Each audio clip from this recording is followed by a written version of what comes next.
Jacob, Stallone or Schwarzenegger? Oh, that's a throwback and a half. I have not seen a movie of theirs recently. I mean, you got to go Arnie, though. Yeah. The versatility shown in Twins, Danny DeVito, he's governor. Stallone just smuggles, what is it, steroids across borders now. Anyway, that's probably a chat for another day. Kia ora and welcome into the Full 90 podcast with Jacob Spoonley and Nick Hyde. We've got a wonderful episode for you today. We'll be focusing in on COVID-19. It affects globally. There's been a lot going on this week, in the last 24 hours even. What it means for New Zealand football, diving into the return to play protocols. And then also we've had the very fortunate opportunity to talk to two Kiwis that have been playing football in some of the more affected, if not the most affected parts of the world. So we've had a chat to Michael Woud, who's in Holland and has had his league cancelled. And we also had a chance to chat to Niko, who is playing football in Italy, just outside of Milan, in one of the most affected regions and one of the most affected countries. So we're going to dive down into all of that. But to help us with this is so good. I love this. This is the guy I thought of when we thought about the podcast. We chatted about him a couple of times, Heidi. We do have effectively football royalty, Glen Watson, up there with Jason Pine in terms of football knowledge and encyclopedia. You've probably heard him more than you've seen him. He's a commentator for the ISPS Hunter Premiership. Behind the scenes, he's been a FIFA media officer, and he's also the current media manager for Auckland City.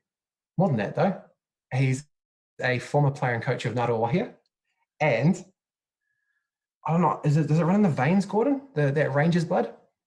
Oh yeah, definitely. My late father was he was a professional with Dumbarton. He was in the British Navy during World War II, and when he emigrated, he was well known around the Manawatu and the Hawke's Bay for playing his part in building football clubs. So The Rangers DNA, it's figurative and literal. So spot on. Well, we're very fortunate to have you on because we're going to talk about Scottish football this evening. But welcome into the podcast, mate. It's great to have you here. Heidi, how do you know Gordon? Because he's been around football in New Zealand for a long time. Are you trying to say I'm quite old and I've been around football for a long time as well? That's exactly what I'm saying, mate. That is 100% it. Yeah, I bumped into Gordon probably the first few times. I think you were playing for Manawatu back in the old National League days. You guys had a pretty reasonable side, usually made the top four. I was playing for Mount Wellington, and so a good few battles there. And I think a few years later, I was playing East Coast Bays when you transferred to Melville. So quite a few battles. I probably marked you and you probably marked me at corners. Yes. Being guys that couldn't really pass the ball but could hit it pretty well. Yeah, spot on. I remember a lot of those encounters at set pieces. Yep. So you built them up, and I'm just saying that all we can do is hit a ball. So we'll leave it at that. So, a good football pedigree, and welcome to the show. And certainly you have enjoyed your commentary, mate. It's great to have someone with such insight and knowledge of the game around New Zealand. Thank you both. I appreciate it. And I've got to say that I went through a phase, Heidi, because I had the fortune of joining Gordon for some of those broadcasts, and would go through it. He'd be, very generous with his time and say, look, this is what we're going to hit in the 5 minutes we've got beforehand to welcome everybody in. And we'd run through that, and I'd be like, sweet. And then we'd get to the live on-air part, and I'm like, okay, make sure you say his name properly. For about 4 or 5 broadcasts, I said, thanks, Glen, after he introduced me. And I was like, oh, you idiot. That's There was one Andrew in there as well. I don't know why, but yeah, brilliant. So that's the state of my professionalism when it comes to broadcasting, folks. Look, my connection with Gordon, not Glen, is that you're a former student of my dad's, as I understand it. Is that correct? Not quite. When I played at Manawatu... Well, he's claimed you, so I think you can take that as a sign of respect. Go on. No, well, I knew your father from my time at Massey University because obviously I did my my first degree there.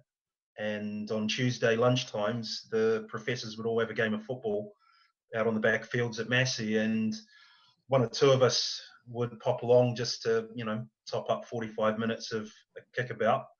And your father used to wear glasses but have an elastic band and the thickest shin pads.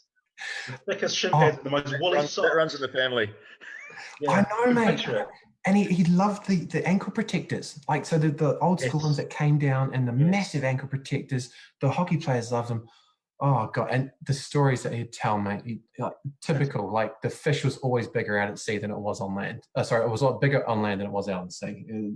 It is bizarre. So, I first met you, I think, pitch side at the 2007 Under-20 World Cup, because you were deployed by FIFA in Toronto. Is that correct? That's correct. That was my first tournament assignment with FIFA. Yeah, as a media officer.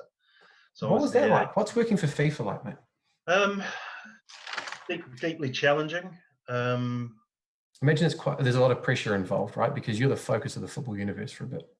Well, you're not really, and that's the trick of it, is understanding that you're the least important person in that setup, but your role is so critical to making all of the wheels turn in that space, and it requires a lot of patience. And you have to be the consummate diplomat, because you're dealing with big egos, you're dealing with high-end athletes that are under pressure. At that tournament, Argentina won it. They beat the Czech Republic in the final, and the players that they had in that team, Aguero, for example, I dealt with the United States, and Freddie Adu was going to be a big star at that time, had a massive ego, and it was a good grounding for me as a media manager, and it just went from there. Up to the 2018 World Cup in Russia, when I was based in St. Petersburg. So like I said in another interview, I think over the last 15 years, I've probably been involved in 25 World Cups of Cricket World Cup, Rugby World Cup, 3 FIFA World Cups. So I've been very fortunate. But it's a tough gig. There's no doubt about it. You have to take a lot of hits. There's a lot of pressure involved. But I've been lucky. I've been very, very lucky to experience it. Absolutely, especially when you're covering somebody like myself. Well, I would have said you're probably the most unlucky person to go to all those World Cups and never win one. There's that. Hey, mate, how has COVID-19 been for you? I appreciate that people are under different sort of pressures from the impacts of this, and then obviously the kind of non-action, if you will, the inaction. So, I mean, I've found it pretty challenging. I've got a 1-year-old at home at the moment. Heidi's got 3 kids, so occupying them. But I've been fortunate in that my job has never been kind of in question. So what's it been like for you as somebody that gets majority of their work through contract? Horrendous. Absolutely horrendous. I've contracted maybe 12, 13 years, and because of the nature of sport, one event follows the next season follows the next, and they all plug into each other because they're all trying to, not cut each other's lunch, for the broadcast dollar. And so that meant that there was a continuous stream of work that has stopped because sports stopped.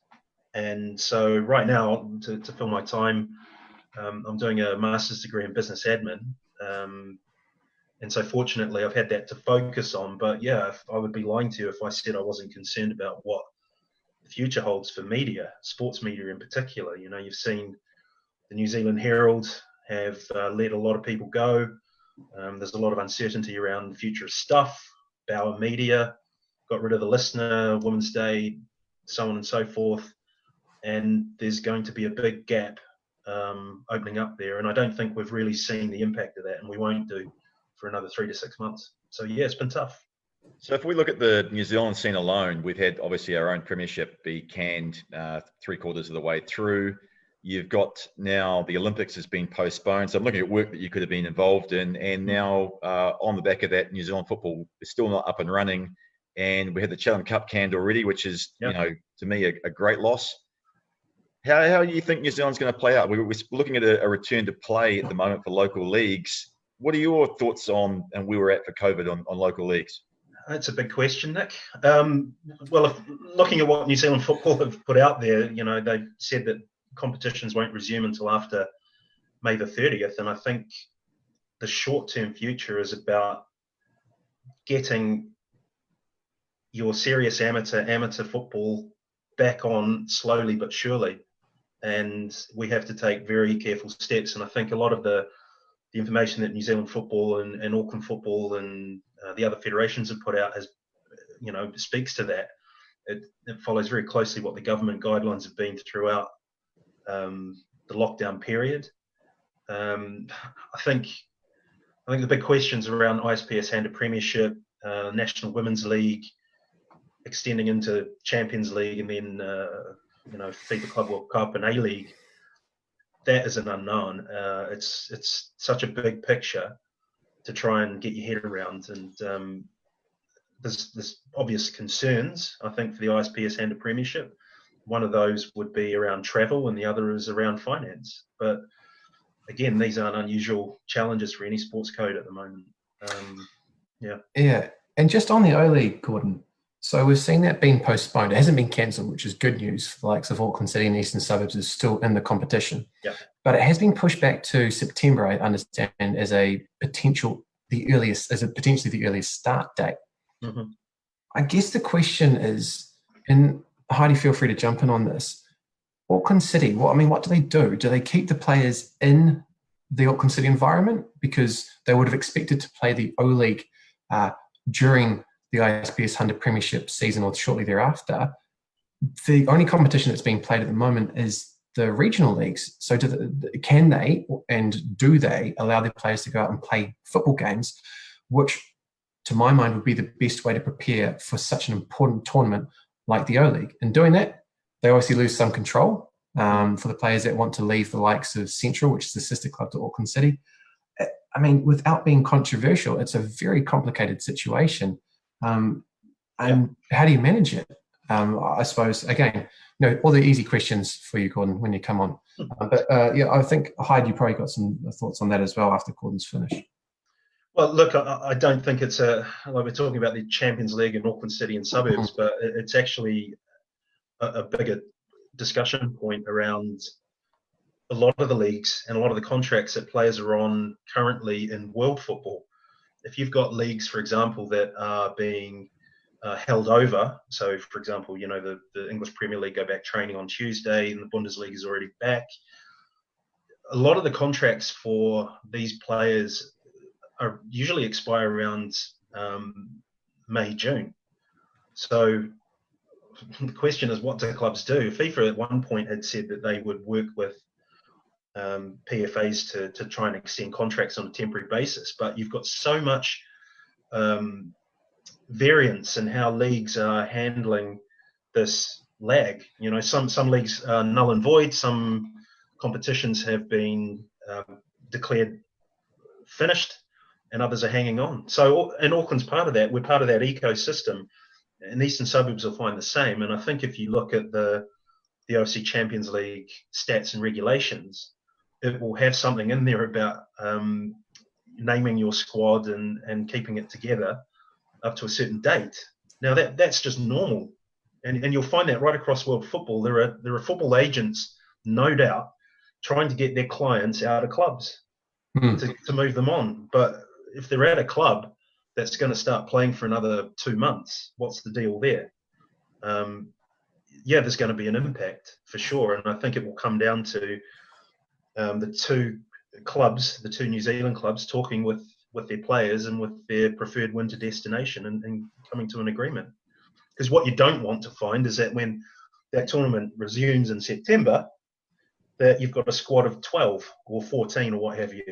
And that affects the sporting integrity of the competition. So if you're finishing the competition, you want it to be the best possible product that you can put out on the field. So I think what this conversation is demonstrating is that there's such complexity in any structure that you seek to put in place to finish a competition at the moment. Look, at the moment, for anyone that wants to play football, we're currently having to observe what's been put out by Sport New Zealand, and there's a number of different interpretations around what this looks like. We understand that hockey's taken a very liberal approach, but at the moment we still are only allowed to train with members of 10 at training, and there's a question of whether that includes coaching staff, can't share equipment, and we need to be 2 meters apart. So for something like football, obviously that takes contact off the table if you are going to observe those 2 meters.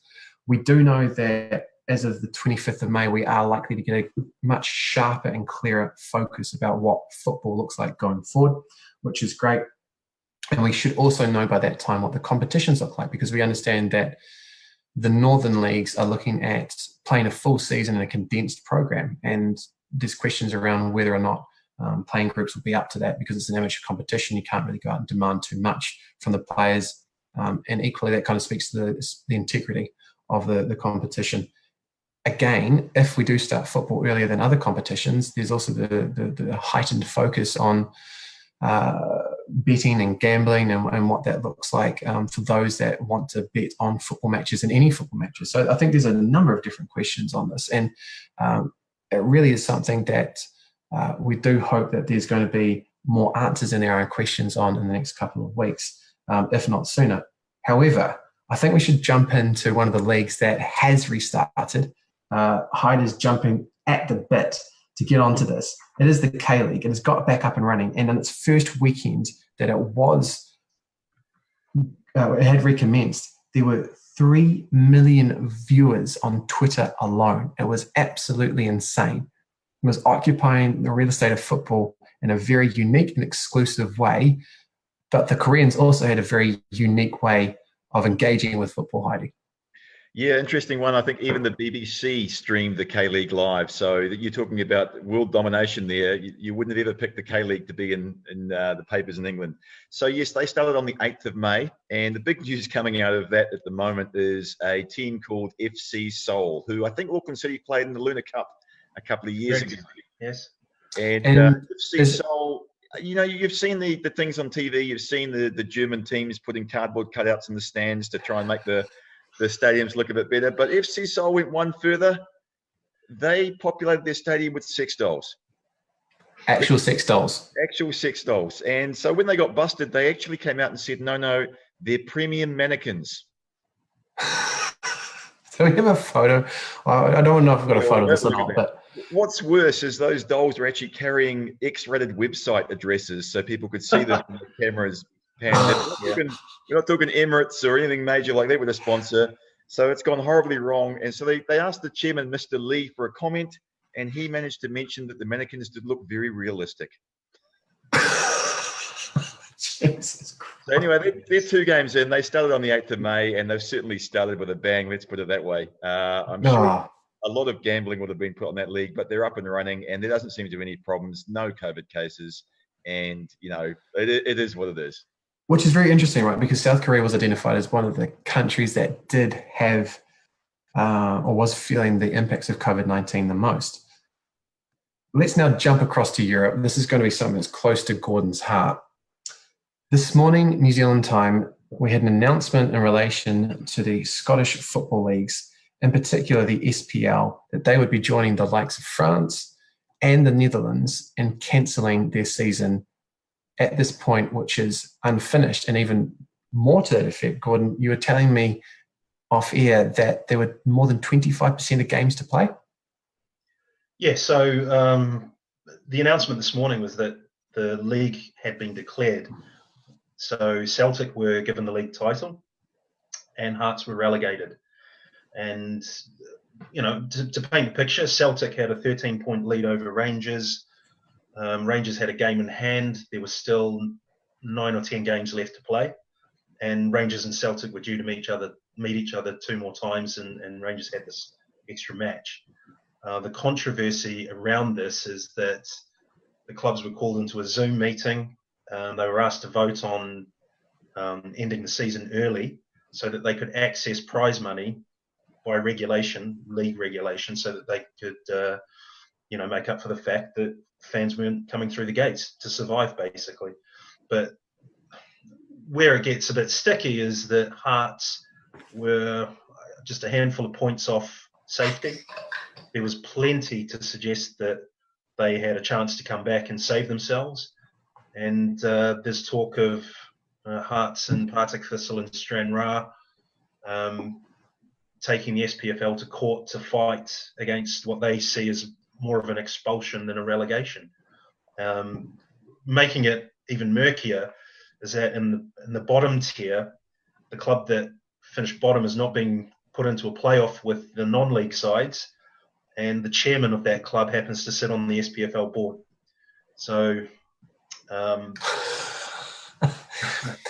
standard wherever Scottish football is concerned, there is always political and I suppose I don't want to say religious, but all these factors all play into it. And Celtic are viewing it as their 9th league title in a row.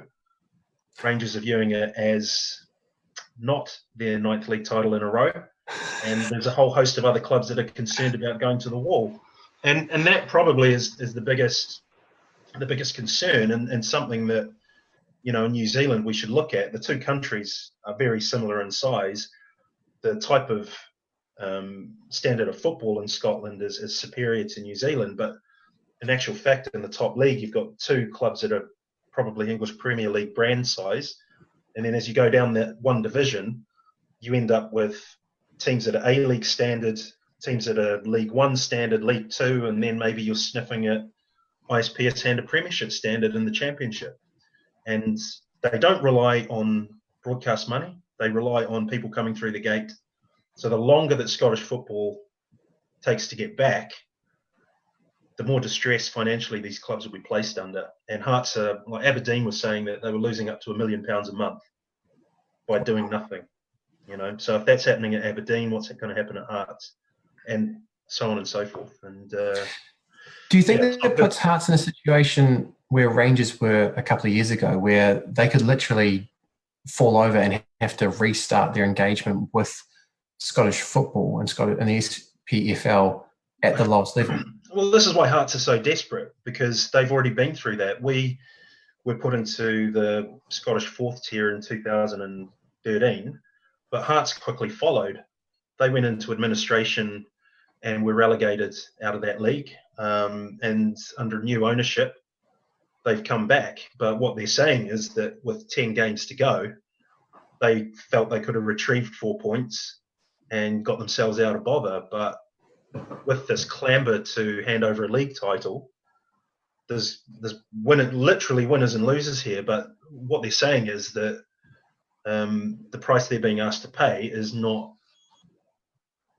equal to supporting integrity.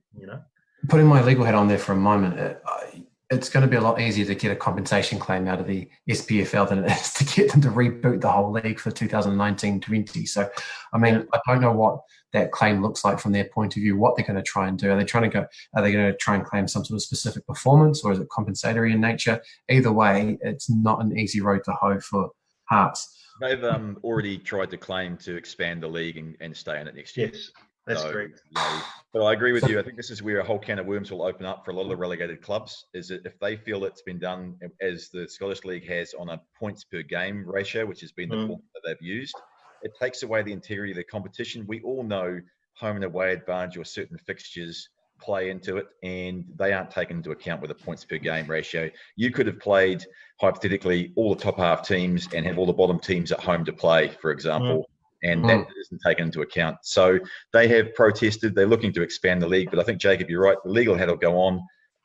Similar to, I think, when, was it Sheffield United were relegated with West Ham with the dodgy transfers of Carlos Tevez, got a payout. There'll be something that'll go on, but for sure. Let's get out of Scotland and let's hear from someone else. Yeah, absolutely. So we had the pleasure of talking to former under-20 international goalkeeper, the man who was involved in that penalty shootout against Colombia, having saved the first 3 penalties. He then got a little warning and a retake of a penalty last year under Des Buckingham. He is somebody who's since kicked on and played for the All Whites. We are, of course, talking about Michael Woud, and we had a chat to Michael because the Eredivisie, the Dutch league, had actually cancelled its league, or as you said, Gordon, probably a bit more appropriately, declared the league earlier in the year. I think it was around about early to mid-April. And they're now in a position where they've got certainty, but they don't have anything to do. So we had a chat to him about what he's been doing, how he's felt as a result of that determination. And we've also been fortunate enough to hear about what he's doing in terms of training. So here's Michael. Yeah, it's been quite a while in the Netherlands too. It's been, I think, 3 months now. the strategy of the Dutch has been to have a bit of a lockdown, but not complete lockdown. Majority of things are still open. Obviously, restaurants, bars, the schools at the start, they were all closed. But the freedom of being able to leave your house and that was still available. So, yeah, football stopped. Everything stopped, which was, a bit of a shock on that. But, I think that when it came to Europe, it was going to end up at the whole of Europe. People in Holland were a bit naive and said, we'll never come here. But me personally, I thought it was always going to come because Italy's so close. And then it was around the school holiday time in the Netherlands. So people were going to Italy for holidays and they came back and they bought it here. And funny enough, the first city that had it in the Netherlands was the city I live in. That was the first confirmed case, was where I live in Tilburg. So it was a bit of a shock and panic around, and it got announced at about 8 o'clock at night, and it was on a Saturday night, and then everyone went home in that, and it was quite a shock. But now I think it sounds stupid, but it's a bit of a way of life now to deal with this and to not. It's the new norm, right? Just the norm to have to wait in a line outside a shop. It's just it is what it is, and obviously it's not great for the people that are affected, but overall it's something you just have to do for the greater good of it, don't you? Absolutely. Yeah, no, you guys are fifth in the league. You had a reasonable chance of making your way up to third. You played 26 games, you had 8 games to go, and it's not unreasonable to say that you guys had a chance of direct Europa League qualification when the league was cancelled on, I think about, was it like the 25th of April? So how did you guys feel after that decision? Yeah, it came so quick. One day we were training, the next day we weren't allowed to see each other for about a month. But to be completely honest with you, I think as a group we felt that fifth was a really good position for us, because in Holland, if you come fourth to eighth, you have to play off to make the European League. And now we're guaranteed the playoffs, but you have to play off for one place between 6 teams or something like that. So for us at the start of the season, if you could say we could come fifth, we would have taken it, straight away. But as you say, there's always a chance that you can do better. But we felt that it was a good end result for us to get what we set out to do at the start of the season, was to make the Europa League playoffs. But you always, you think, what if we'd played more? But to be fair, we had some hard games coming up. We had to play Ajax at home and that. So I think overall we took it as a team, and it's a really good position for us. It's the first time we've made the Europa League spot, I think, for 30, 40 years. So as a club, I think we're really happy. So in terms of waiting, when about is it proposed that you guys start pre-season? I understand that you're looking at a season starting in around about September. That might, in effect, actually be starting before the other leagues finish. So it's a bit of a weird dynamic in that regard. Because the first thing is, the season is... So we're training now individually, no games. We're not allowed to hit the ball. The players aren't allowed to hit the ball because of the corona. There's no physical contact at training. If we do anything of picking up bibs, it has to be with gloves on for the players. So do they train with gloves on? Yeah, some parts that they do, And so we have a training ground where we have, at the back is the field. So you have to drive your car to the field, park your car, get out, train. They give you like a lunch bag. Then you go back in your car and you go home. There's no changing room. There's no gym. There's nothing. There's no showers after training? No, it's literally like you're 12 years old. You come in your training kit, you go home, you wash your training kit, that's it. So I think I've got the solution here, because I was at five-a-side training today and it was perfectly good. I think we should start importing European leagues to New Zealand, and you can intermingle, you can hit a ball. It'd be fantastic. I think this is the way forward, Jacob. We need to sign a contract and get at least the Dutch league. Back to reality, isn't it? Yeah. So, Michael, we supplant Wilhelmsvay back to Auckland, and we bring like Ajax and PSV and everybody. I think that's the only solution I can see on the table at the moment. I think to make it fair, we'll put Ajax and Invercargill. You know, I think Put Ajax in Invercargill. yeah, we'll make it fair. Oh, mate, absolutely. Yeah. I mean, that sounds ridiculous, though. So it's, as you say, it's like a return to junior football. What's the team WhatsApp group been like? Because I imagine that's the only way you guys are interacting at the moment. Yeah, it's funny stuff. You know what boys are like. Yeah. You're saying there's porn on there, aren't you? Yeah, there's some interesting stuff. But people forget though that in a football team you have like 35-year-old players, 32, 31. Then you have 18-year-olds, so that the kind of banter range is so broad because people at different levels. Yeah. So what an 18-year-old thinks funny, a 32-year-old thinks is not funny at all and takes it seriously. So sometimes there's a bit of I've got a question for you. James McGarry he's just I think left by mutual agreement with Svay. So unfortunately for you, that's a Kiwi gone. Did he post in the group WhatsApp? I mean, who posted more? You or James in the group WhatsApp? Yeah, me. I'd say. For me, I'm people that know me know that. Yeah, sometimes. Yeah, I like to do that stuff. It's a team, At the end of the day, it brings you closer, and also there's a trust around. What is in the WhatsApp group stays in the WhatsApp group. So yeah, if there's funny stuff, whatever, But no screenshots, right? Nah, nothing like that. No screenshots. The coaches are not in there either, So yeah. Yeah, absolutely. No coaches allowed in the group WhatsApp. Great to hear from Michael Woud there. He is now looking forward to the 2020-2021 league. Hyde, though, we do have a league that has just come back online, and boy, isn't it interesting to see not only the league itself and the players, but also how they're coping with COVID-19. Yeah, it was a great chat with Michael Woud. His attitude that came through for the rest of the chat we had with him was almost Michael Jordanist with his attitude to winning, and certainly talking us through that penalty shootout with Colombia was a highlight. Now onto the Bundesliga. Now it's probably the first major league to get up and running, and Kiwis and I guess people all over the world have been kind of enthused with choosing their new German team. Now, way back in the day when I was at university, Football Manager came out for the first time roughly, and I can't believe I'm saying this, but me and some mates, you could play the game together, and that was one of the fun things about it. You could have 3 or 4 of you in the same game, taking different clubs. And we didn't start with the Premier League. We went with the Bundesliga for some reason. And the rules were you couldn't choose Dortmund or Bayern because they were too good. Fair enough. So we chose crap German teams. And so I have been an SV Hamburg fan ever since. Someone else was into Schalke, and someone else was into Munich 1860. And unfortunately, 2 of our 3 teams are no longer there. They kicked off on the 16th of May. No Sarpreet Singh for Bayern, but let's talk about these other teams. So our Kiwi connection is with Woud Bremen. So if you want to get on board with them, they're in a relegation dogfight. They could really do with your support. Kiwis, hop on board for Woud. That will certainly help.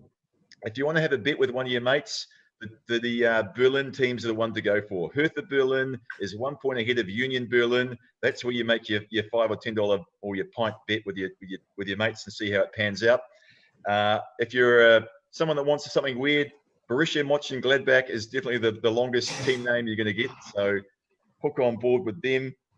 And, I think if you're looking to win the title, then Dortmund or Bayern are the ones to go for. And if you just like your energy drinks or you're keen on the Red Bull kind of thing, then Leipzig's a team for you. So, Gordy, you got a German team? You touched on Hamburg. I've got a soft spot for Hamburg because Jorg Alberts, who played for Germany and Rangers, started there and ended his career there. And, of course, I think we're roughly the same age, but in the early 80s, Kevin Keegan played for Hamburg when they were a European power.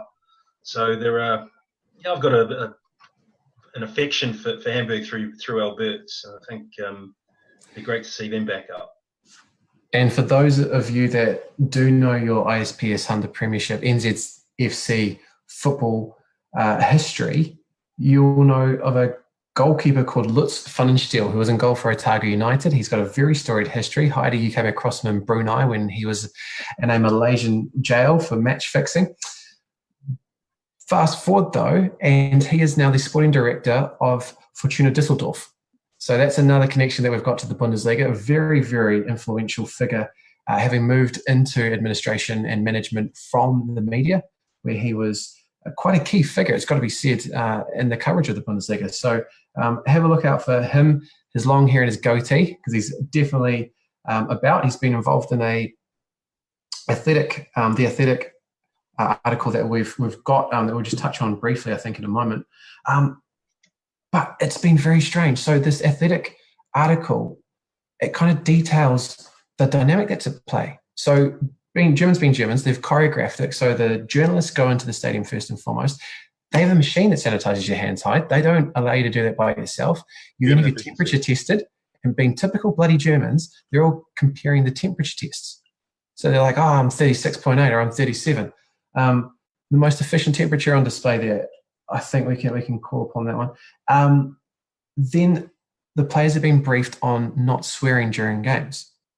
And more than that, they have actually commented on the fact that the games are now a lot quicker in nature because they're not interacting with the crowd. There's not the stoppages that you would otherwise see because the referees want to check something and they get delayed for whatever reason, or the broadcasters they want to focus on one particular area. So it's more intense. The other point that's really, really interesting is that just as I go through my notes here, guys, the benches are actually up in the stands. So everyone's having to observe this 2 meter rule, and you've got this expanded bench. And I think that's something that we're going to have to get used to, as it sounds like the A-League's coming back online. So the Bundesliga is back online. We were fortunate enough, Heidi, to have a chat with Niko Kirwan, the son of Sir John Kirwan, and he was a great lad to have on because he's been playing his football in Italy in the Serie C and this is where I got really confused. He played for Regina. He's now playing for Reggiana. Yep. So Regina's down south. Reggiana is in the region just outside Milan, and that's important because that was one of the most affected regions in Italy. And as we know, Italy was one of the most affected by COVID-19. So we have had a yarn to him. He was very, very generous with his time and has taken us through the impacts that he faced, which included a teammate of his actually coming down with coronavirus and his mother passing away. So if Mark's ready, we might jump on with that. Yeah, it's been a very difficult time, like at the start when we were still training and playing and we heard about this virus. We didn't think it was going to hit Italy so hard because it's been a lot, you're hearing China and stuff and places over that, but you'd never think Italy was one of the worst countries to be hit by this virus. So when it hit all of a sudden, especially where I was playing, my region, it had the most deaths and the most people contagious by this virus. So after a week, my teammate, actually, the one sitting next to me in the change room, got it. And the team manager messaged us 2 hours before training's like, training cancelled, and that's about it. And so he got it, and his nana died from it. His granddad's real sick from it. He was sick for like a week. So then that's when it hit us hard, and they were like, this is real serious.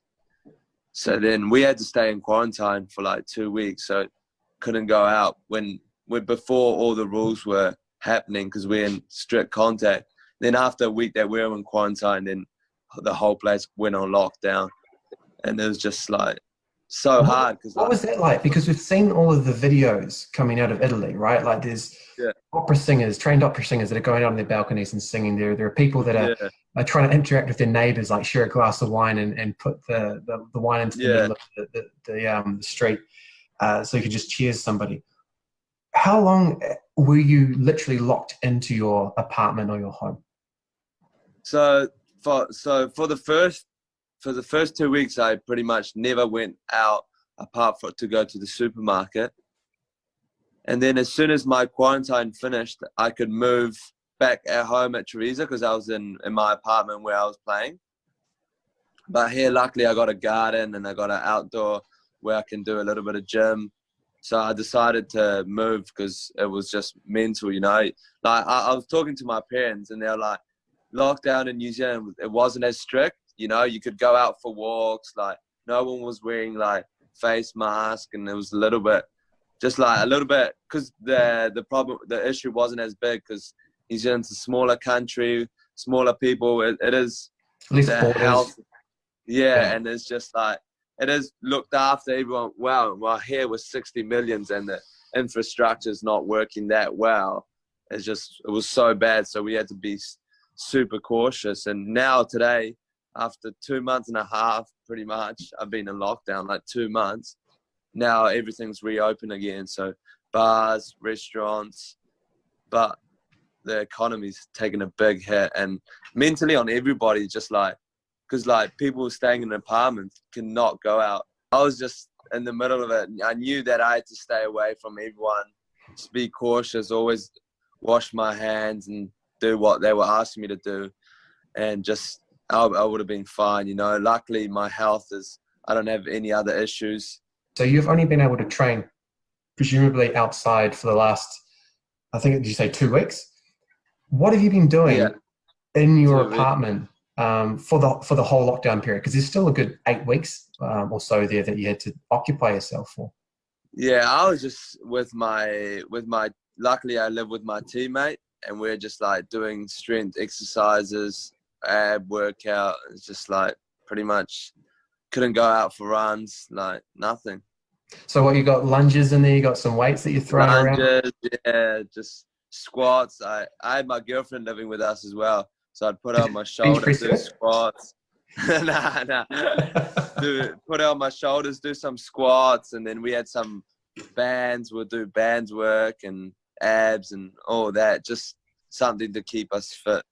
And did it get monotonous there? It must have been pretty tolling doing the same stuff. It was hard. That was the biggest thing about my dad. You know, he's big on mental health and staying, you know, with in touch with your feelings and stuff. It was pretty hard, like, you know, waking up and every day doing the same thing, not going out. Like, championships, pretty much they were saying it was finished, and so it was just real hard, you know. Like, just try to do things, a little bit of exercise during the day, read a book, just keep my brain up, you know, just keep working towards like a goal, even if I didn't have the possibility to do it outside. So we've just heard from Michael Woud on the 490 podcast, and as you will be aware, the Eredivisie has been finished. It's been, the rest of the season's been cancelled, and the standings are what the standings are as they were when the last game was played. Yeah. What's it been like for you sitting in second, going for that top spot, that automatic qualification, and in the back of your mind also probably realizing that your chances of finishing the season are decreasing day by day? Yeah, it's hard. It's hard because especially like we were 6 points behind the first spot, and in 2 weeks before this virus happened, we're gonna play at home against the Vicenza, which are top of the table. So if we won that game, we've been like, you know, 3 points away from that top spot. And now with all these rules, like about like promoting the best, not even the best second, a third team that's behind us only because it's got a better points to games rate, which is like absurd. Because if we didn't play that last game, because we played, only 4 teams played the last games when the virus already hit, but there was... So they're on different amount of games played at that point across the 3 Series Cs. This is something that people probably appreciate. There's 3 different Series Cs. There's the Northern and Central West, the Northern and Central East, which is, I find amazing, and then there's the Southern. And you take all those different leagues and you combine them to try and figure out who across those 3 leagues gets promoted into Serie B. So you're not only looking at different leagues at this point, you're looking at different games played. Like, how is there any sort of fitness in comparing? I know. And that, like, the thing is, down south, the virus arrived 4 weeks later. So they played 30 games and we played 26. And of course we got a better rate than they do, because more games you play, it's harder to win them all, you know? Exactly. But the thing is, they want to promote a team that is behind us in our league, that is third, that if we stopped the game before, we'd be the one promoted, you know. So now we're just like our team, Bari, which is a big team that's sitting second, huge team. Carrarese, Renate, they're all going with lawyers and taking this to court, and they're going to spend probably, you know, because it's not right. So now on Wednesday they have we're waiting in these few days. There's going to be a meeting, and we're going to find out either we do playoffs and we don't. And how many games are there left to play in the league? Oh, there'll be like, so it's 18 teams, 30, another 10 games. So there's a good chunk of the season left to play, which is fair enough to say that there could be a significant amount of movement for any team to go up in the table or down. Yeah, but that's like that. They know that's not going to finish. So it's either doing playoffs or not doing playoffs. So the rest of the, so who's sitting first, which are Monza, Vicenza, and Regina that I was there last year, are going to probably go up, and then there's going to be a playoff, hopefully, if we have any chance. But yeah, it is just bad. It was so bad because we're so close to the top.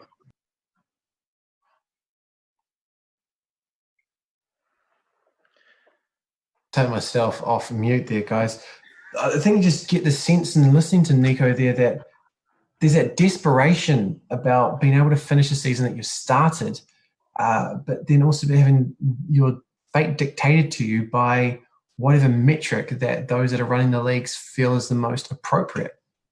Yeah, I think this is going to be the big one with the Premier League, mate. This is where the Liverpool's sitting there, and I know you're a Liverpool fan, but you're sitting there going, until we've actually got the required points to say we won the league, a little bit different from the Celtic situation, it's not going to be real. Now, Project Restart for the Premier League is due to be underway on the 12th of June. However, it's still very much up in the air. Now, the ruling and regulations out of England so far are that players are able to go back to train if they have separate car parks, they arrive in their own kit, they've got to wear a mask at training, they get handed their own lunches. It's quite bizarre, but I think, you know, some of the things that are happening is the Premier League's already spending £4 million for 40,000 COVID tests to make sure the players don't get COVID. They're still kind of thinking about the whole NRL system where they're going to bunch teams together and play in neutral stadiums.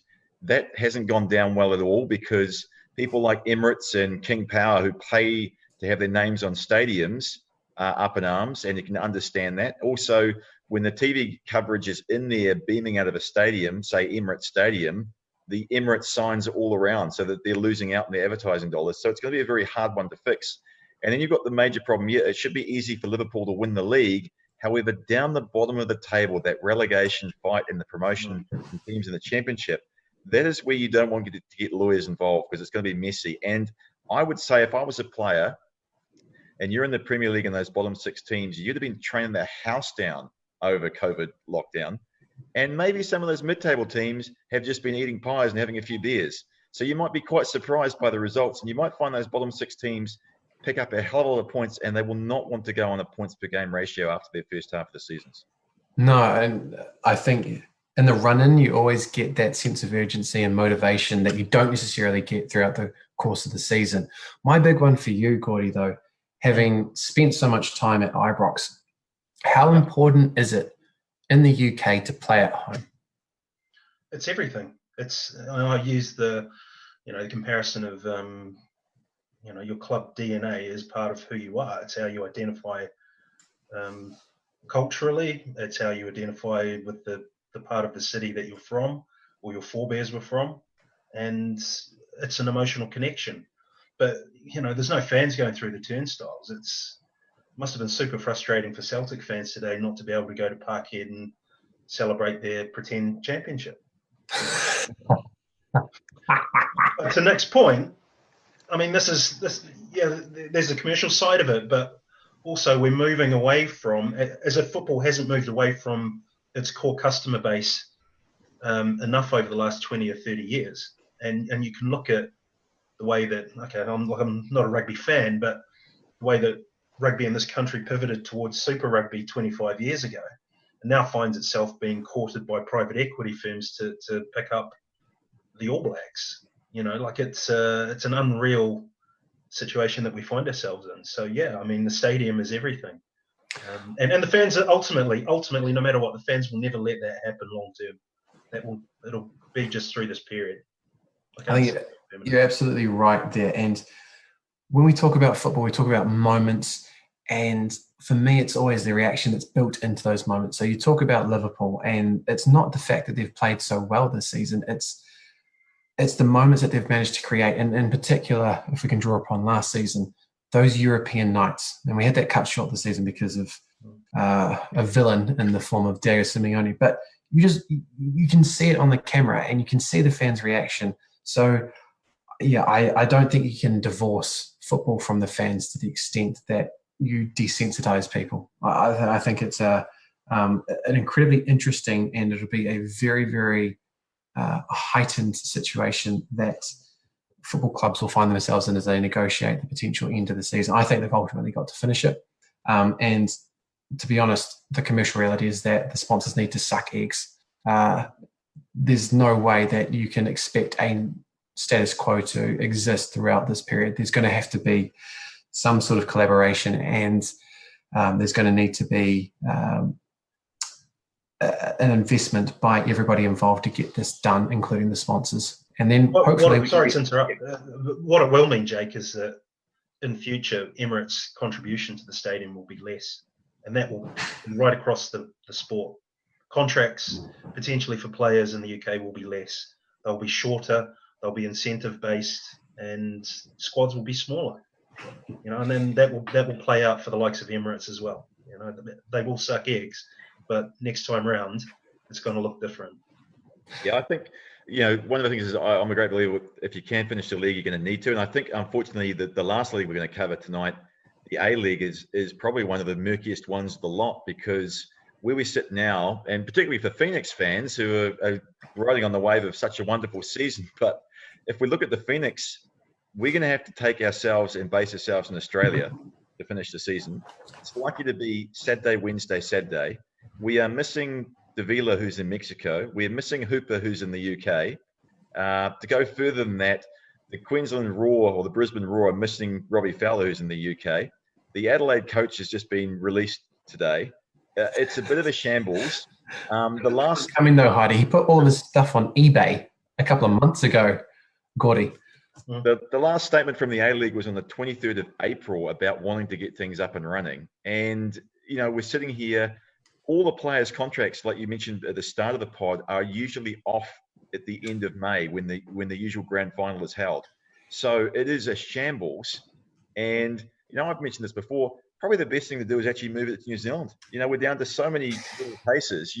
If you're going to put them in little pockets of stadiums, get out of Australia and bring it to New Zealand, because it's simply not going to work. But squads could be really struggling. I mean, you take the Wellington Phoenix squad, if we can't get those players back, we're down a few numbers, and we're going to be playing Wednesday, Saturday, Wednesday. Look, the point here, and I was going to have a chat about this before when Gordon was taking us through the implications of COVID-19 and what it means for extended seasons. But not only do you have FIFA, who can stand on the hill and say that they will expect, in collaboration with the PFAs, for competitions to do one thing or another. The reality is that there's employment law across countries, and you can bet that a court isn't going to be dictated to by an international sport organization when it comes to upholding its own jurisprudence. So you've got a question there, Heidi, which is exactly right. The Phoenix currently have two of their stars not in the country. That is merely a snippet of the complexity that's going on here. But if you don't have those players, the question, and they don't come back because, you know, rightly so, it's in the middle of a pandemic, and players should be allowed to say, I don't feel comfortable, I don't feel safe. And I don't think anyone's disputed that, which is great to see so far. But then it goes to the sport integrity. Phoenix have the opportunity to go second. They're currently in third. They're one of the best performing sides in the competition, but they need their star players back. So how do we work in to make sure that that happens? You know, what kind of protocols do we put in place? And again, I don't envy the FFA when it comes to providing solutions to this, because what's been played out in the media is that the complicating factors with the broadcasting agreement and the payment and the funding for now elongated season with the same money that they're expecting for the normal season. Plus, how fair is the integrity of the competition if the Phoenix have to give up home advantage for every one of their matches, even if they make the playoffs, if they're held, we are not going to be able to play at home. And yeah, how is the competition fair? This is the power of the television dollar. Right across the world, you see the television companies pressing down on football leagues around Europe, Asia. You know, we're talking about the A-League now, to get the season done, because for a long time the football economy has been run at a breakneck speed at unrealistic levels, and along comes COVID-19 and utterly destroys the framework. And so now we've got television companies saying, right, get this season finished because we've already paid for it.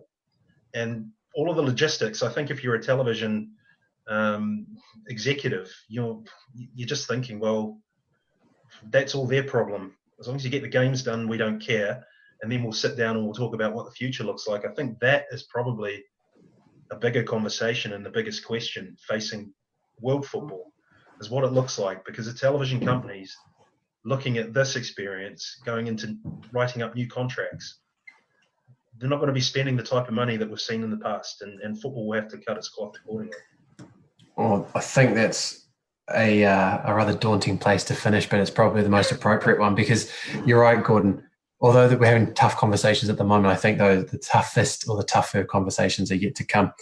Well, look, that brings us to the close of another full 90 episode. We had the chance to chat to Michael Woud, someone I'm sure we're going to hear from a lot in the future, and also Niko Kirwan, a man who has been ploughing his own road there in Italy, doing very well and knocking on the door of Serie B.